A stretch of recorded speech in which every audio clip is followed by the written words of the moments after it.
함께 읽은 본문에서 여호와께 범죄함이 멸망의 원인이라는 제목으로 하나님의 말씀을 전하도록 하겠습니다.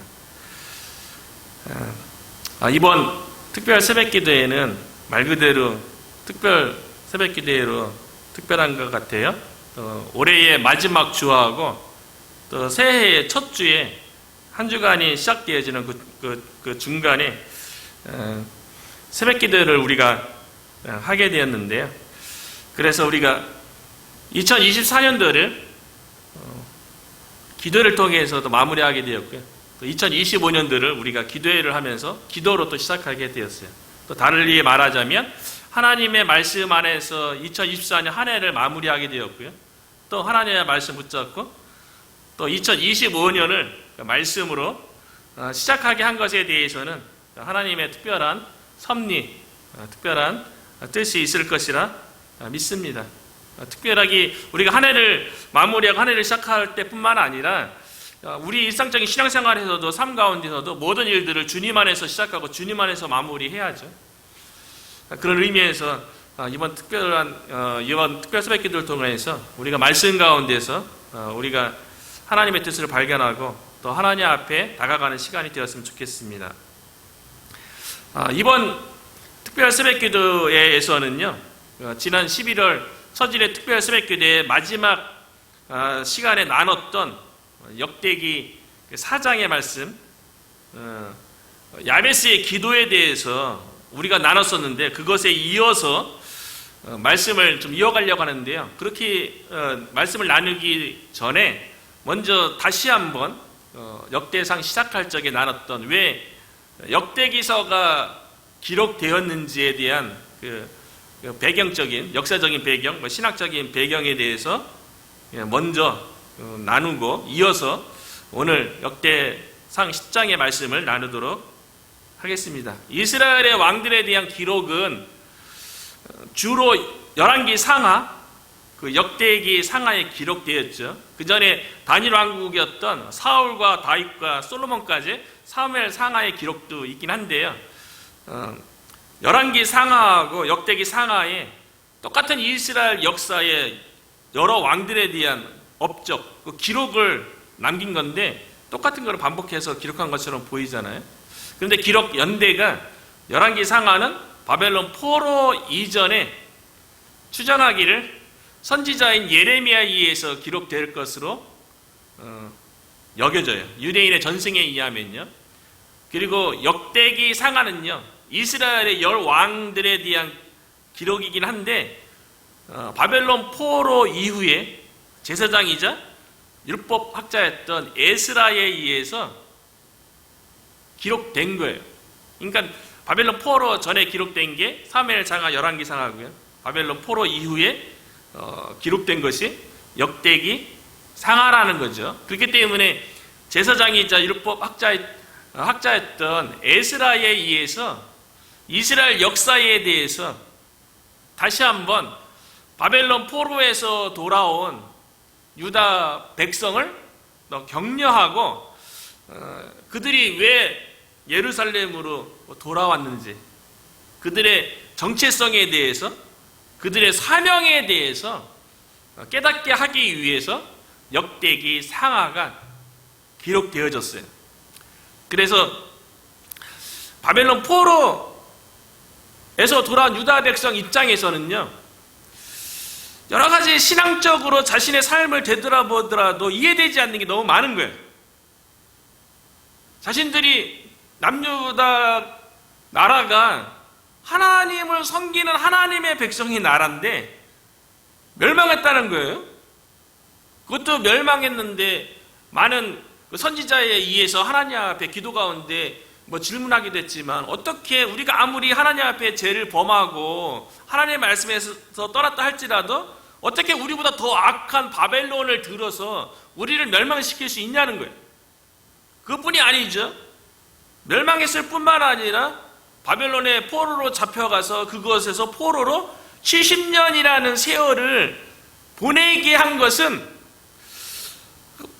유다 백성의 입장에서는 우리가 누구지? 우리 하나님이 전능하신 하나님이 맞나? 우리가 믿는 그 하나님이 선하시고 인자하신 분이 맞나? 이런 생각이 들겠죠. 하나님의 백성이라고 여겨지는 유다 백성 입장에서도 그렇고요.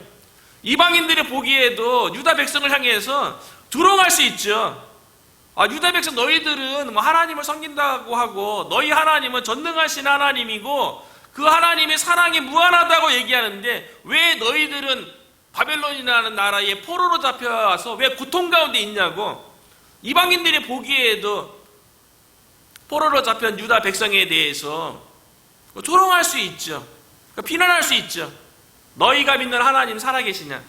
너희가 믿는 하나님이 너희의 삶을 돌보는 게 맞냐? 어떻게 너희가 나라가 망하고 너희가 포로로 생활하는 게 이 고통 가운데 있는 것이 어떻게 너희 시인은 뭐 하는 거냐라고 이방인의 입장에서도 충분히 조롱거리가 될 수 있는 거죠. 오늘날에도 그런 일들은 우리 주변에서 일어나는 거 아닙니까? 그런 바벨론 포로에서 70년 동안 고통당하다가 고레스 칙령에 의해서 예루살렘에 돌아온 그 유다 백성들의 그 정체성, 그래도 너희는 여전히 하나님께서 선택한 백성이라는 것을 아담의 족보로부터 쭉 기록하면서요, 구체적으로 한 살 한 살 이름을 기록하면서 유다 백성의 정체성에 대해서 흔들리지 말라는 거예요.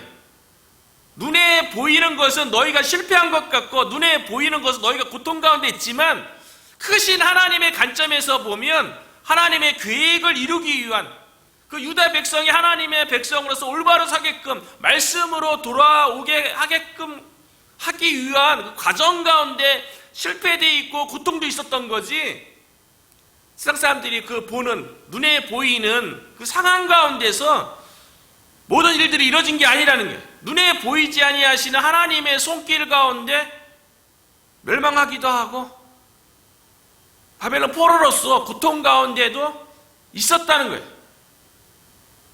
그래서 바벨론 포로에서 돌아온 유다 백성을 향해서 너희는 여전히 창세전에 선택한 하나님의 백성이고 너희를 통해서 하나님께서 이루시고자 하는 사명, 하나님의 구원의 역사를 이루어갈 언약 백성이라는 것을 깨닫게 하기 위해서 기록되어진 것이 역대기 상하라는 거예요.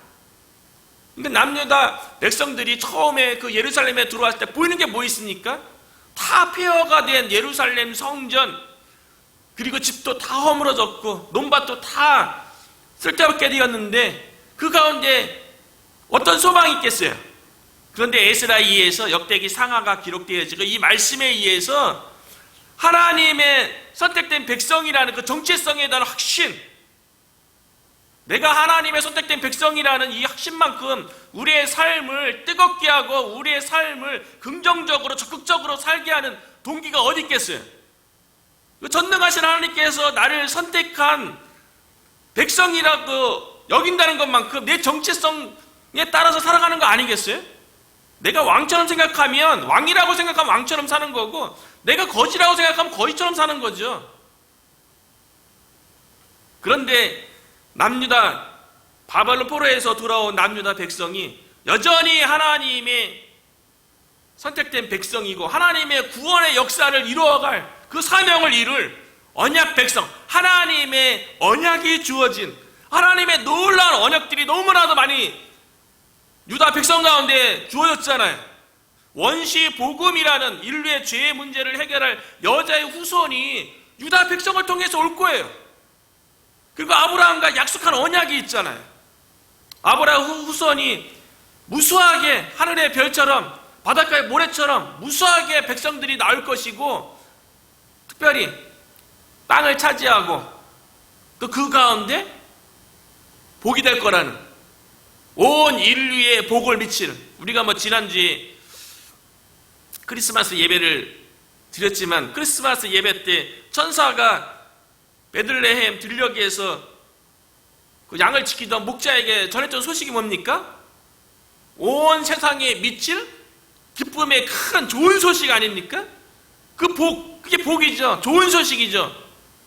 그것이 아브라함 언약 가운데 이미 주어져 있잖아요. 그 언약을 이루기 위해서 남유다 백성의 그게 사명이라는 거예요. 그리고 다윗 왕과 하나님께서 어떤 언약을 맺었습니까?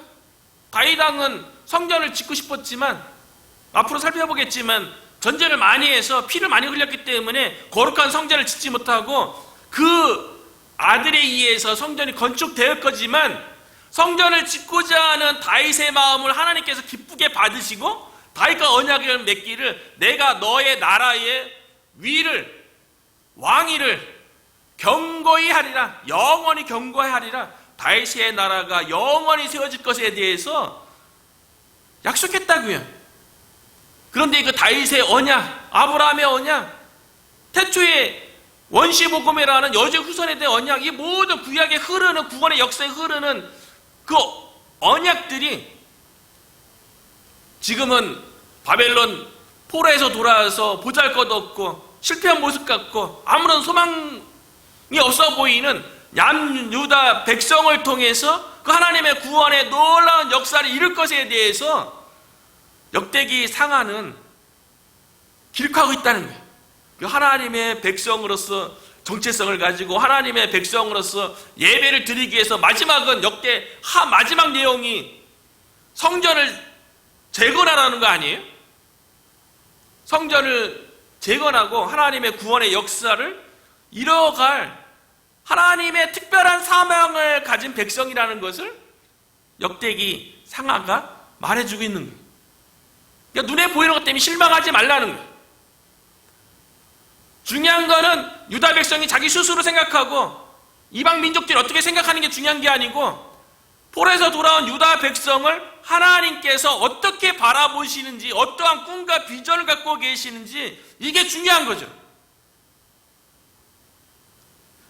역대기 1장부터 그래서 그 정통성, 유다 백성이 그 뿔이 있다는 것을 족보 다 얘기하는 거 아니에요? 한국 사람들도 집안에 그 뿌리 깊은 전통 있는 집안이라고 하면 족보 있다고 다 얘기하잖아요. 족보 얘기하잖아요. 그러니까 아담부터 이렇게 내려오는 족보를 9장에 걸쳐서 기록하면서 그 중앙 4장에 야베스의 이야기는 특별하게 야베스가 어떠한 인물이 되었는지를 그 삶의 간단한 이야기를 기록해갖고 지난번 특별서백회 때 마지막 날에 나눴던 거는, 야베스가 태어날 때는 이름처럼 수고로이 탄생되었죠. 고통 가운데 탄생했죠. 이것이 바벨론 포로에서 돌아온 유다 백성의 모습이라고 그랬죠. 그런데 그 야베스가 어떻게 했습니까? 하나님을 찾았죠. 하나님을 만났죠. 하나님의 은혜를 구하고 하나님을 부르짖죠. 그래서 그 하나님의 응답에 의해서 나중에 형제보다 존귀한 자가 되었죠. 야베스의 그 이야기를 통해서 하나님의 선택된 유다 백성이 비록 현재의 모습은 고통 가운데 수고 가운데 있다 할지라도 하나님을 찾고 하나님을 의지하고 하나님의 도우심, 하나님의 은혜를 구하면 하나님께서 존귀한 자로 이끌어 주실 것에 대한 약속이라고 얘기했죠. 하나님의 선택된 유다 백성은요, 하나님의 백성으로서 늘 하나님만 찾아야 되는 거예요. 하나님만 구해야 되는 거예요. 야베스처럼요, 모든 일에 있어서 하나님께 기도해야 되는 거예요. 하나님의 은혜로 살아가고요, 하나님의 도우심으로 살아가는 게 유다 백성이고 오늘날 저와 여러분의 삶이기도 한 거죠. 그런데 역대기에 쭉 족보가 끝난 다음에 10장에 와서 사울 왕의 이야기가 기록되었는데요, 사무엘 상에 기록되어진 사울 왕이 사무엘 선지자에 의해서 백성들이 막 이방 나라들처럼 왕을 요구하니까요, 사무엘 선지자가 이스라엘 백성 가운데 왕을 선택하는데요, 최종적으로 선택받은 사람이 사울이에요. 사울. 그때는 겸손했죠. 또 사울이 또 성령 충만해갖고 뭐 예언도 했던 그런 인물이에요. 그 사울 왕의 이야기가요, 20장에 걸쳐서 사울 왕의 이야기가 사무엘 상에 기록되었어요. 그런데 역대상 10장에서는요, 우리가 읽은 앞뒤로 해갖고요, 딱 한 장만 사울 왕의 이야기가 기록되었어요. 사울은 하나님의 백성이잖아요. 그 이스라엘의 왕이 되었다는 것은 이스라엘 백성을 대표해서 왕이 되어서 하나님을 왕으로 섬기고 하나님의 말씀대로 이스라엘 백성을 다스릴 것에 대해서 하나님께 부름받은 거죠. 그런데 사울 왕이요, 하나님의 백성으로서, 하나님의 백성을 섬기는 왕으로서 하나님의 말씀 가운데 거하지 아니하였죠. 하나님의 백성은 하나님을 찾는 거예요. 늘 하나님과 함께 해야 되는 거예요. 야베스처럼요. 근데 사울 왕은 그렇게 한 것이 아니라 자기의 욕망에 따라서 살아갔죠. 이스라엘 왕임에도 불구하고, 하나님의 백성을 다스리는 왕임에도 불구하고요, 세상적인 권력에 취해서 자기 정욕대로, 자기 욕망대로, 자기 하고 싶은 대로 왕 노릇을 한 거예요. 그래서 하나님께 벌이받은 내용이 역대상 10장의 내용이에요. 결국 사울 왕이 하나님 앞에 어떻게 벌이받았습니까? 오늘 본문에 보니까요, 길보아 산에서 블레셋과의 전쟁이 일어났어요. 근데 그 전쟁에서 사울 왕이 철저히 패배하게 되죠. 그러니까 길보아 땅을 블레셋에 의해서 빼앗겨요. 이스라엘 나라는 하나님의 백성의 나라임에도 불구하고 패배해서 도망가요. 그리고 사울 왕은요, 전사하고요, 그의 아들들도 같이 나갔는데 아들들도 그 전쟁에서 다 죽임당해요. 그리고 사울 왕이 얼마나 비참하게 하나님의 백성이고 하나님의 백성의 왕이었음에도 불구하고 하나님의 말씀대로 살지 못했기 때문에 하나님께서 내리는 심판이 얼마나 컸는지, 사울의 전쟁에서 죽임 당했을 적에요, 사울 왕이 죽었을 적에 그 갑옷을 다 벗겨요. 그리고 사울 왕의 머리를 잘라요. 그리고 갑옷과 사울 왕의 머리를 들고 블레셋 군사가요, 블레셋 전 지역에 다니면서 신전에 가면서 이스라엘의 왕, 하나님을 섬기는 이스라엘의 왕의 마지막 모습이 이어갔다고 얼마나 비참한지. 그 나머지 시체들은 또 어떻게 됐습니까? 벳산 성벽에, 성벽에 박아요, 시체를. 그 내용이 9절과 10절에 있죠. 곧 사울의 옷을 벗기고 그의 머리와 갑옷을 가져다가 사람을 블레셋 땅 사방에 보내 모든 이방 신전과 그 백성에게 소식을 전하고 사울의 갑옷을 그들의 신전에 두고 그의 머리를 다곤의 신전에 단지라. 오늘날도 비슷하고요. 제가 한번 얘기했잖아요. 오늘날의 전쟁도요, 각자 믿는 신 의지에서 전쟁을 해요. 고대에는 더욱더 그랬죠. 그래서 이스라엘 민족이 엘리 대제사장 때 블레셋과의 전쟁이 있을 적에 신들의 전쟁이기 때문에 신의 이름으로 전쟁을 하는 거기 때문에 엘리의 두 아들 홈니와 비나스가 법궤가지고 전쟁터에 나간 거예요. 전쟁은 자신들이 믿는 신의 이름으로 하는 거예요. 그 다윗이 골리앗을 물리칠 때도 너희가 모욕하는 만군의 여호와의 이름으로 나가는 거예요. 신들의 전쟁이에요. 그랬는데 사울 왕이 하나님의 백성의 위치에 있음에도, 신분에 있음에도 불구하고, 그 백성을 대표하는 왕의 자리에 있음에도 불구하고 하나님의 백성답게 살지 못했을 적에, 하나님의 말씀에서 멀어진 삶을 살았을 적에 이방인의 신전에 자기 갑옷이 놓이고 사울 왕의 머리는 다곤 블레셋 사람들이 섬기는 다곤 신의 그 신전에 매달아 놓는, 그 얘기가 뭡니까? 블레셋의 신 다곤 신이 이스라엘의 신을, 하나님을 이겼다는 거예요. 블레셋에게 그렇게 홍보하는 거예요. 사울 왕이 얼마나 이방인의 블레셋 사람들에 의해서 사울 왕이 조롱당하는 것에 그치는 것이 아니라 사울 왕이 섬겼던, 이스라엘 백성이 섬겼던 하나님에 대해서 블레셋에 의해서 완전히 조롱거리가 된 거예요. 블레셋 신이 더 세다. 블레셋 신이 이스라엘의 신인 하나님을 이겼다. 완전히 조롱거리가 된 거죠. 사울 왕이 하나님의 말씀대로 살지 않았을 적에, 사울 왕이 하나님의 백성으로서 정체성을 잃어버렸을 적에 그 결과가 얼마나 비참한지를 보여주는 거죠. 하나님의 말씀에서 떠났을 적에, 하나님의 백성이 그 정체성을 잃어버렸을 적에 얼마나 세상으로부터 조롱받는지를 사울이 잘 보여주죠. 예수님도 우리가 가지고 있는 정체성, 우리가 하나님의 은혜로 부르심을 받아 하나님의 자녀가 되었죠. 하나님의 백성이 되었어요. 우리 안에 하나님의 성령이 내주하는 성전이 되었어요. 그런데 우리가 하나님의 자녀로서 그 정체성을 유지하지 못하고 하나님의 말씀 가운데 살아가지 못하면 예수님도 동일하게 우리들도 세상에서 조롱거리가 될 것에 대해서 산상수훈가인데 말씀하셨어요.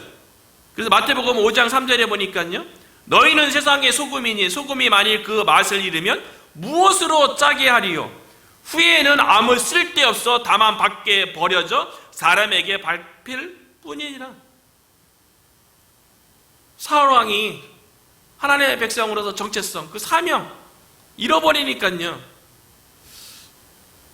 블레셋에 의해서 밟히는 거죠. 조롱거리가 되는 거죠.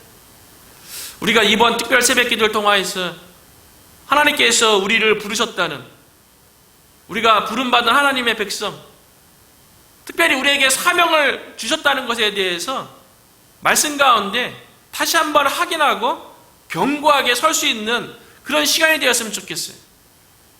하나님께 범죄하고 말씀에서 떠나면요, 하나님의 은혜로 주어진 것들을 다 빼앗기는 거예요. 사울 왕의 생명은 누가 줬습니까? 하나님의 은혜로 주어진 거예요. 그런데 말씀에서 벗어나니까 전사하잖아요.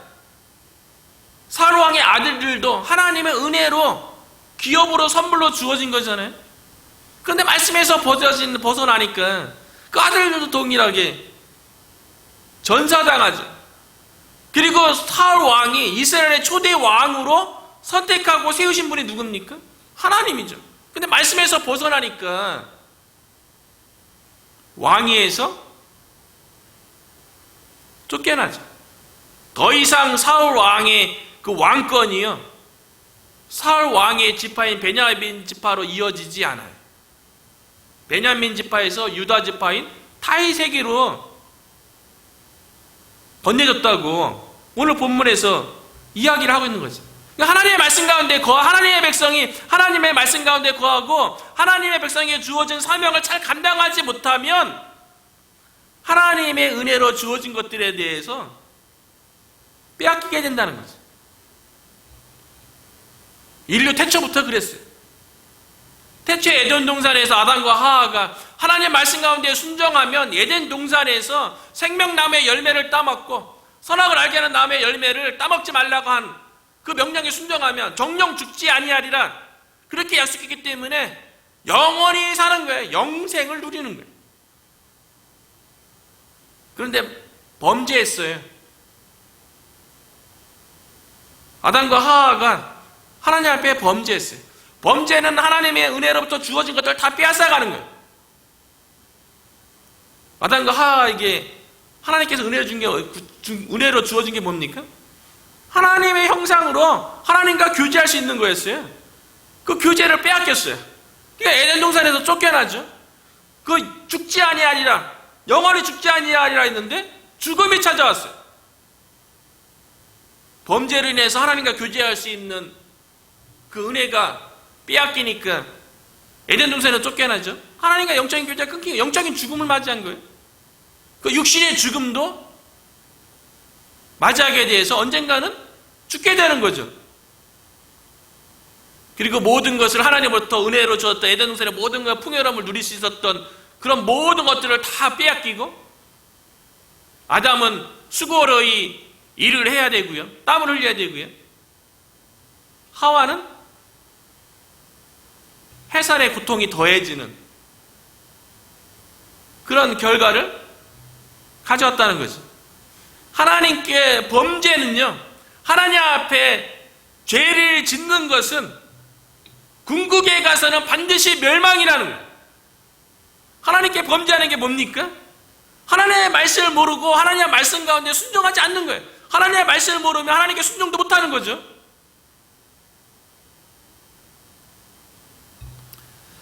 예수님께서는 뭐가 죄인지에 대해서 요한복음 16장 8, 9절에 보니까요, 예수님께서 죄에 대해서 이렇게 얘기했어요. 그가 와서 죄에 대해서, 의에 대해서, 심판에 대하여 세상을 책망하시리라. 죄에 대하여 하라 함은 저희가 나를 믿지 아니함이요, 죄에 대하여라 함은 저희가 나를 믿지 아니함이요. 죄가요, 예수님을 믿지 않는 게 죄래요. 예수님이 말씀이잖아요. 말씀을 믿지 않는 거예요. 말씀대로 순종하지 않는 게 죄라는 거예요. 사울 왕이 하나님의 말씀대로 순종하지 못해서 하나님 은혜에 주어진 모든 것을 빼앗겼어요. 그래서 13절에 보니까요, 그 사울 왕이 여호와께 범죄했는데 범죄한 내용이 무엇인지 구체적으로 13절에 얘기하고 있어요. 그가 여호와의 말씀을 지키지 아니하고, 여호와의 말씀을 지키지 아니하고, 사무엘상에 보면 구체적으로 드러났던 여호와의 말씀을 지키지 아니하였다는 것은요, 사울 왕이 블레셋과의 전쟁에 나가기 전에 사무엘 선지자로부터 그 전쟁 가운데 하나님께 주시는 말씀이 무엇인지를 듣게 돼요.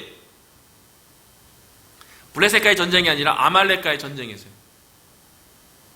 사무엘 선지자가 사울 왕에게 하나님의 주신 메시지를 전달했는데, 그 메시지가 무엇이냐면 아말렉과의 전쟁에서 모든 것을 진멸하라는 거였어요. 그 왕도 죽여야 되고요, 타 어린아이들도, 모든 물건들도 다 진멸해야 되는 거예요. 모든 것들을 취하면 안 돼요. 그런데 사울 왕이 아말렉과의 전쟁에서 승리한 다음에 아말렉의 왕인 아각 왕을 살려줬고요, 그리고 좋은 기름진 양과 소를 취했어요. 자신의 인기를 세상에 드러내고 싶고, 하나님에 의해서 전쟁에 승리했으면 하나님 말씀대로 순종해서 하나님께 영광 돌려야 되죠. 그런데 하나님의 영광을 사울 왕이 취하는 거예요. 자기 종력으로 쓰려고 하는 거예요. 그래서 세상으로부터 인기를 얻고 자기에게 좋은 양과 소를 취했던 거죠. 여호와의 말씀에 순종하지 않았어요. 지키지 않았어요. 이것이 여호와께 범죄한 거예요. 또 다른 것은 13절 중반부에 보니까요, 또 신접한 자에게 가르치기를 청한 거. 신접한 자에게. 이것이 이제 블레셋과의 전쟁에서 블레셋 군대가 막 공격해 오니까요, 불안한 거예요. 초조한 거예요. 그런데 이미 사울 왕은 아말렉과의 전쟁에서 하나님의 말씀에 순종하지 않았기 때문에 하나님부터 버림받았어요. 하나님부터 버림받았으니까 아무리 하나님 앞에 하나님의 응답을 들으려고 해도 하나님 음성이 들리지 않죠. 이미 죄가 있는데 어떻게 하나님의 소리가 들리겠어요? 우리들도 마음에 죄가 있으면 하나님의 음성이 들려오지 않죠. 하나님의 말씀에 대한 깨달음이 주어지지 않죠. 그러니까 이 사울 왕이 어떻게 합니까? 하나님께서 금지한 율법에 의해서 신접한 자들은 다 죽이라 그리고 신접한 자들을 상대하지 말라 그랬는데, 엔돌에 신접한 여인인 무당에게 가서 블레셋 전쟁에 대해서 어떻게 될 것인지에 대해서 물어요. 그러니까 엔돌에 신접한 자가 결국에는 죽은 사무엘을 불러들이죠. 실질적인 사무엘이라고 보기는 어렵죠. 귀신에 의해서 사울의 영으로 변장한 마귀의 제시죠. 그것에 의해서 블레셋과의 전쟁에서 안 좋은 비극을 맞이할 것에 대해서 들었어요. 그것대로 오늘 본문에 있는 것처럼 길보아 전투에서 사망한 거죠. 그러니까 하나님께서 마귀를 통해서 그때 사용한 거죠. 앞에 일어날 일에 대해서요. 하나님께서 하지 말라는 신접한 자에게 가서 물었어요. 그래서 14절에 보니까요. 여호와께 묻지 아니하였으므로 야베스하고 정반대의 상황인 거죠. 야베스는 여호와께 여쭈었잖아요. 자기가 수고롭고 고통 가운데 있기 때문에 여호와께 여쭈었는데 사울 왕은 왕임에도 불구하고 여호와께 묻지 아니하였으므로 여호와께서 그를 죽이시고 그 나라를 이새의 아들 다윗에게 넘겨 주셨더라. 사울 왕의 이야기를 역대기에서는요, 짧게 왜 사울 왕이 하나님 앞에 버림받고 하나님께서 사울이 멸망의 길을 걷게 했는지에 대해서 신앙적인 평가를 기록해 놓은 거예요. 13절, 14절이. 하나님의 말씀을 지키지 않았다는 거예요. 그 신접한 차를 찾아가서 가르침을 받았다는 거예요. 여호와께 묻지 않았다는 거예요. 역대기에서 사울 왕의 이야기는요, 하나님의 백성의 왕임에도 불구하고 하나님의 말씀대로 순종하지 아니하고 하나님의 말씀을 지키지 않으므로 정말로 비극적인 결과를 가져왔던 것처럼 사울 왕의 이야기가요, 유다 백성에게 반면교사가 되도록 했다는 거예요. 유다 백성이 어떻게 이제 예루살렘에 돌아와서 하나님의 백성으로서 하나님의 사명을 감당할 것인지에 대해서 사울 왕의 마지막 이야기, 종말의 멸망 이야기를 기록해서요, 하나님의 말씀 가운데 온전히 거하고 하나님의 말씀 가운데 지키고 순종하는 것이 하나님의 백성의 정체성이고 하나님의 백성의 사명인 것을 사울 왕의 비극을 통해서 반면교사로 가르치는 거죠. 저와 여러분이 하나님의 말씀 가운데 우리가 누구인지 우리의 정체성을 늘 확인하고, 우리의 정체성이 얼마나 존귀합니까? 창세 전에 하나님께서 우리를 택하시고 우리를 하나님의 자녀로 부르셨어요. 그 가운데서 무엇보다도 주님의 몸된 교회인 모니턴 성도교회를 세우는 이 사명 가운데 천국 복음을 통하여서 이 지역 가운데 선포되어지고 잃어버린 영혼들이 주님께로 돌아와서 주님의 몸된 교회가 세워지는데 우리가 부름받았다는 거지. 그것이 우리의 사명이라는 거지. 우리가 말씀 가운데 온전히 거하고 순종해서요, 우리가 하나님의 백성으로서 우리에게 주어진 사명을 잘 감당하는 저와 여러분이 되시기를, 그래서 오늘날도 예수 그리스도가 다시 오시기 전까지 하나님의 나라가 이 땅 가운데 이루어지고 천국 복음이 땅 끝까지 증거되어지는데 그 구원의 역사 속에 저와 여러분이 쓰임받게 되기를 주님의 이름으로 축원합니다.